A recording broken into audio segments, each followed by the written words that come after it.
बहुत ज़्यादा क्वेश्चन लोगों की तरफ से, स्टूडेंट की तरफ से पूछा जा रहा है कि CSS की तैयारी के लिए दिन में कितने घंटे पढ़ना चाहिए?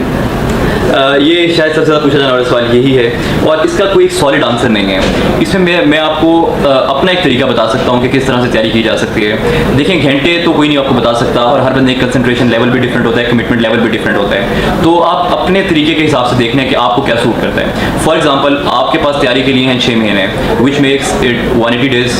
अगर 180 डेज हैं और अपने 12 सब्जेक्ट तैयार करने हैं, इसका मतलब आपके एक सब्जेक्ट की तैयारी के लिए आपके पास 15 दिन है।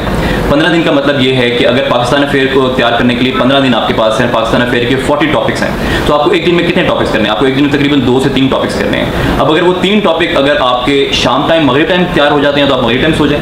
अगर आपके रात 4 बजे तक भी तैयार नहीं होते तो आप करके सोएंगे उसे।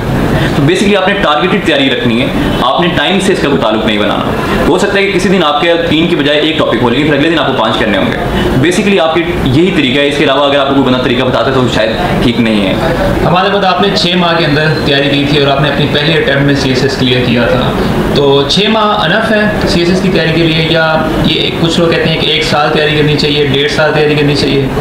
देखिए, अगर आपके बेसिक इंग्लिश के कोई मसले मसाइल नहीं है और आप इंग्लिश दोबारा से नहीं सीखनी, आपका सेंटेंस स्ट्रक्चर ठीक है, आपकी आर्टिकुलेशन ठीक है, आपके एक्सप्रेशन ठीक है, तो फिर आपके लिए 6 महीने मेरे ख्याल में दे आर फेयर अनफ। अगर लेकिन आपको अपनी इंग्लिश दोबारा से सीखनी है, आपके जुमलों में मसला है, ग्रामर के इश्यूज हैं, अब क्योंकि आपने 20-25 साल की ज़िंदगी अपनी एक तरह से लिखने में गुजार दी है, तो उसको अनडू करके दोबारा रीलर्न करके उसको कंसोलिडेट करने में फिर आपको टाइम लगता है और वो फिर 6 महीने से ज़्यादा दरकार है। तो अगर तो आपकी इंग्लिश ठीक है तो फिर 6 महीने बिल्कुल ठीक टाइम है। अगर आप इंग्लिश में मसले मसाइल हैं तो फिर आपको ज़्यादा टाइम लगेगा। हमारे बाद आप ये गाइड कर सकते हैं कि वो क्या चीज़ें हैं जो ये डिटरमिन करती हैं कि आप CSS कर सकते हैं या आप CSS पास कर लेंगे या नहीं? क्योंकि स्टूडेंट्स इस बारे में बड़ा कंफ्यूज होते हैं कि सर हम नहीं कर सकते या हमसे नहीं होगा।